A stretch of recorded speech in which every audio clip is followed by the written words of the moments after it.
जीवनी शक्ति कैसे जगाएं? पाठ 2। जीवनी शक्ति का व्यय। जीवनी शक्ति का व्यय मनुष्य के प्रत्येक क्रियाकलाप में होता है। इसे यूं भी कह सकते हैं कि बिना जीवनी शक्ति के व्यय हुए मनुष्य न तो जीवित रह सकता है और न ही कोई कार्य ही कर सकता है। शरीर, इंद्रियां, मन, बुद्धि और अहम, इन पांचों स्तरों पर जीवनी शक्ति का निरंतर व्यय होता रहता है। यदि संतुलित ढंग से व्यय हो तो कोई चिंता की बात नहीं, किंतु जब व्यय की मात्रा असंतुलित हो जाती है तो जीवनी शक्ति पर आघात हो जाता है। इससे जीवन का विकास रुक जाता है। शरीर के स्तर पर भोजन के पचाने, मल निष्कासन तथा शारीरिक क्रियाओं द्वारा, इंद्रियों के स्तर पर ऐन्द्रिक भोगों द्वारा, मन के स्तर पर चिंता, घृणा, स्वार्थ, ईर्ष्या आदि द्वारा, बुद्धि के स्तर पर भय, क्रोध एवं अपमान के द्वारा तथा अहम के स्तर पर वियोग की पीड़ा द्वारा ही जीवनी शक्ति का व्यय होता रहता है। जीवनी शक्ति का क्रमिक व्यय। जीवनी शक्ति का व्यय स्थूल से सूक्ष्म स्तरों पर अपेक्षाकृत अधिक होता है। इसी कारण शारीरिक कार्यों अथवा ऐन्द्रिक भोगों द्वारा शक्ति की उतनी हानि नहीं होती जितनी चिंता, भय अथवा वियोग में होती है। पहला, शारीरिक श्रम। प्रतिदिन के कामकाज, भागदौड़ आदि शारीरिक कार्यों में जीवनी शक्ति का व्यय होता है, किंतु इसका प्रभाव न्यूनतम होता है। श्रम के बाद थोड़े से विश्राम द्वारा ही थकावट को दूर कर पूर्व स्थिति में पहुंचा जा सकता है। ऐसा करने की सुविधा होने से शारीरिक श्रम द्वारा हानि नहीं होती है। शारीरिक श्रम तो जीवनी शक्ति के साधारण कार्यक्रम के अंतर्गत ही है। अतः ये ध्यान अवश्य रखना है कि कोई भी श्रम सामर्थ्य के बाहर नहीं होना चाहिए। अपनी सामर्थ्य को भली भांति जानकर जब भी कोई श्रम किया जाएगा, उससे जीवनी शक्ति खर्च तो होगी, किंतु वो शरीर को हानि नहीं करेगी। शारीरिक श्रम में थकावट का कारण श्रम से अधिक अहंकार व आसक्ति है। यदि ये दोनों कम होते जाएं, तो भी जीवनी शक्ति कम खर्च होगी। दूसरा, ऐन्द्रिक भोग। ऐन्द्रिक भोगों में जीवनी शक्ति पर और अधिक भार पड़ता है। इंद्रियों का स्वभाव अपनी अपनी विषय वासनाओं की ओर खींचना है। ये मन को भी बाहर खींचती हैं। इंद्रिन सुरन न ज्ञान सोहाई, विषय भोग पर प्रीति सदाई। आंख से देखने, कान से सुनने, मुंह से बोलने, नाक से सूंघने आदि सब में जीवनी शक्ति खर्च होती है। इसीलिए टीवी या पिक्चर देखते देखते थकावट आ जाती है। ऐन्द्रिक भोगों में जीवनी शक्ति का सबसे अधिक खर्च संभोग में होता है। उससे कम बोलने में, देखने में होता है।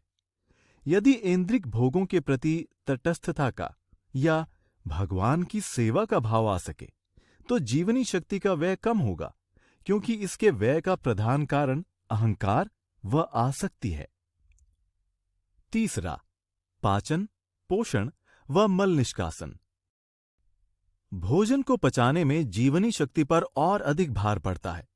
जो कुछ भी भोजन किया जाता है उसको पचाने, पाचन रस तैयार करने, शारीरिक कोशों की टूट फूट की पूर्ति करने, शरीर को पोषण प्रदान करने में जीवनी शक्ति का व्यय शारीरिक श्रम एवं ऐन्द्रिक भोगों से कुछ अधिक होता है। बहुत अधिक अंशों में जीवनी शक्ति को इस दूसरी हानि से बचाया जा सकता है। भोजन, श्रम और विश्राम के क्रम को पालन करने से जीवनी शक्ति पर व्यय कम होगा। यदि भोजन करने के बाद शारीरिक श्रम किया जाएगा तो जीवनी शक्ति पर दोहरा भार पड़ेगा। एक तो उसे भोजन पचाने में खर्च होना पड़ता है और दूसरे श्रम में भी उसका व्यय होता है। अतः हम श्रम के बाद भोजन और भोजन के बाद विश्राम से जीवनी शक्ति के इस दूसरे व्यय को बचा सकते हैं। लेकिन ऐसा तभी हो सकेगा जब हम ये जान लें कि भोजन से शक्ति कदापि नहीं मिलती। तब वो अपनी पूरी शक्ति से कार्य करके भोजन और पाचन संबंधी क्रियाओं को आसानी से पूरा कर सकेगी। मल निष्कासन के कार्य में जीवनी शक्ति ठीक प्रकार से कार्य कर सके, इसके लिए ये जरूरी है कि श्रम के कार्यों तथा पाचन क्रिया से स्वतंत्र होकर उसे मल निष्कासन का कार्य करने दिया जाए। अर्थात जब जीवनी शक्ति सफाई के कार्य में लगी हो तो ना तो किसी प्रकार का श्रम किया जाए और ना कोई भोजन ही लिया जाए। ऐसा होने से जीवनी शक्ति तेजी से मलों को निकालने लगती है। यदि मल अधिक जमे हुए होते हैं तो वो उन्हें उभार देती है। इस उभार में कभी कभी किसी विशेष स्थान में दर्द और जलन भी होगी, जो इस बात का सूचक है कि विकार वहां पर केंद्रित है। जीवनी शक्ति उस स्थान पर टक्कर मारकर दर्द करती है। इसको शुभ संकेत मानकर स्वागत करना चाहिए और भोजन रोककर विश्राम के द्वारा जीवनी शक्ति को उस स्थान पर पुराने मल को बाहर निकालने का अवसर प्रदान करना चाहिए। चौथा, मानसिक इच्छाएं, आसक्तियां एवं चिंताएं। मन के स्तर पर चिंता से जीवनी शक्ति पर और भी अधिक भार पड़ता है। ईर्ष्या, द्वेष, कुंठा, निंदा, स्वार्थ आदि मन के विकार हैं। इनका परिणाम चिंता है। जब इन मानसिक दोषों का शरीर में प्रवेश होता है तो शरीर की नलिका विहीन ग्रंथियों से स्वाभाविक रूप से बनने वाले उपयोगी रस जहरीले हो जाते हैं। इन ग्रंथियों का संचालन मस्तिष्क के नाड़ी संस्थान द्वारा होता है, जो हमारी विचार प्रणाली से निरंतर प्रभावित होता रहता है। जैसे किसी स्वादिष्ट वस्तु का नाम सुनते ही हमारी लार की ग्रंथियां रस निकालकर मुंह में पानी भर देती हैं, या शोक समाचार सुनते ही मुंह शुष्क हो जाता है। अतः जब मन में चिंता होती है तो उन ग्रंथियों में ऐसे रस बनने प्रारंभ हो जाते हैं जो विषमय होते हैं। ये वैसे ही हानिकारक होते हैं जैसे अम्लीय यानी तेजाबी भोजन। चिंता के कारण। मन में चिंता उत्पन्न होने के अनेक कारण हैं, किंतु प्रमुख कारण है धन से सुख का संबंध मानकर अनावश्यक धन व वस्तुओं के संग्रह की प्रवृत्ति तथा स्वार्थमय जीवन। संग्रह की लालसा उन सभी व्यक्तियों में उठती है जो भगवान को आनंद का केंद्र न मानकर वस्तुओं में आनंद ढूंढते हैं। वस्तुओं में आनंद तो है ही नहीं। वस्तुएं उपभोग की सामग्री हैं। उपभोग के बाद इनका कोई मूल्य नहीं रह जाता। फिर भी उनसे आसक्ति रखने वाला व्यक्ति अपने में चिंता और अशांति को पालता रहता है। साथ ही कभी आवश्यक और कभी अनावश्यक वस्तुओं की इच्छा द्वारा वो चिंतित बना रहता है। किसी वस्तु के प्राप्त करने की इच्छा होने पर मन का विचलित होना स्वाभाविक है।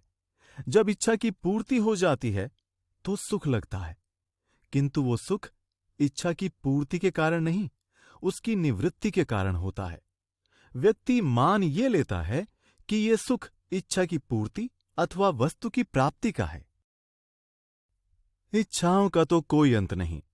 एक इच्छा के बाद दूसरी इच्छा उभरकर सामने आ जाती है। इस अनंत भ्रमजाल में पड़ने पर तो अखंड सुख की प्राप्ति कभी नहीं हो सकेगी। जिस मात्रा में इच्छा की निवृत्ति का प्रयास किया जाएगा उसी मात्रा में सुख आने लगेगा। चिंता का प्रभाव शरीर व मन पर। इच्छाओं की अधिकता, इच्छाओं का पूरा न हो पाना तथा स्वार्थपरता से चिंता का जन्म होता है। चिंता की स्थिति में शरीर से जो रस निकलते हैं वो वास्तव में विषमय तेजाब ही होते हैं, जो स्वास्थ्य के लिए अधिक हानिप्रद हैं। उन विषमय रसों के कारण अनेक प्रकार के रोगों की संभावना बढ़ जाती है। साथ ही मन के स्तर पर भी नाना प्रकार के मानसिक रोग उभर पड़ते हैं, जिससे जीवन भार सा बन जाता है।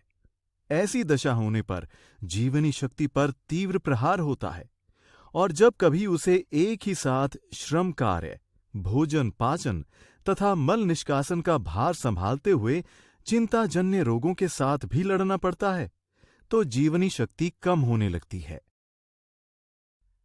जब मनुष्य में रचनात्मक विचार जैसे दया, क्षमा, सत्य, प्रेम, मैत्री, मुदिता, सेवा, शांति, त्याग, भलाई, परहित चिंतन के विचार उठते हैं तो शरीर में अमृतमय पाचक रसों का संचार होने लगता है।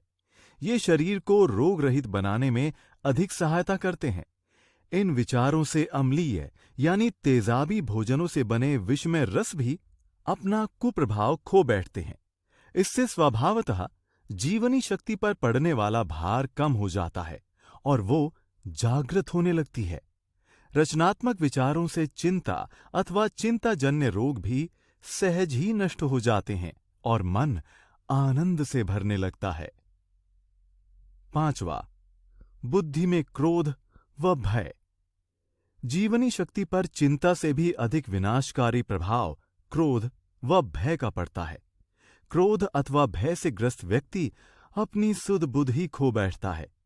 परीक्षणों से ज्ञात हुआ है कि क्रोध करते समय स्वस्थ व्यक्ति द्वारा भी छोड़ी गई श्वास और रक्त विषैला हो जाता है। क्रोध की अवस्था में दूध के विषैले होने से माताओं द्वारा शिशु को स्तनपान कराने से शिशु की मौत तक हुई है। देखने में आता है कि अत्यधिक भयभीत हो जाने पर तो व्यक्ति की जीवनी शक्ति का भंडार ही समाप्त हो जाता है और उसकी तत्काल मृत्यु तक हो जाती है। क्रोध व भय का कारण।